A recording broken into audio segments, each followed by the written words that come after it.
في ناس مهما تستجدع معاهم ما بيتمرش فيهم، ما تعرفش رادعين ندالة ولا متربين على قلة الأصل. ده انت تخسر فلوس وتجري وتروح وتلاقي المقابل ولا حاجة.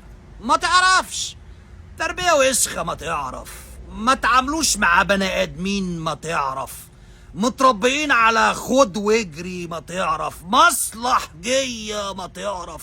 عشان كده كل ما تتعامل مع البني آدمين هتعشق الكلاب وتجيب لك كلبين وتربيهم بيطمر فيهم أحسن من البشر. لازم تتغير.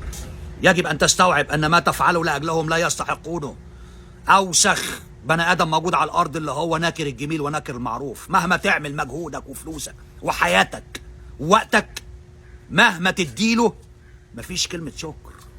مش هيقول لك شكرا، ده بالعكس هيطلع العبر جواك، يقول لك انت ما عملتش حاجة، انت ولا حاجة. ده تبعد بعيد عنه، ابعد بعيد عنه، لان هذه النوعية بتكون رضعة زبالة، مش هيتغير. الطبع لا يتغير، ما بيتغيروش، بيفضل طول عمرهم على كده. ده مبدأ في الحياة.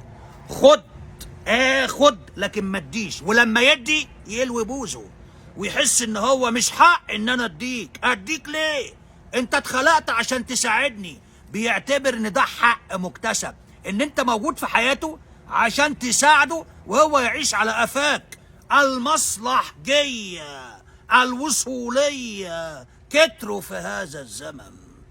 خلي بالك انت مع بروفيسور كرم أنيس، استاذ اللغة الانجليزية وخبرة الحياة. ونتذكر دائما knowledge is power، المعرفة قوة. Thank you. باي باي.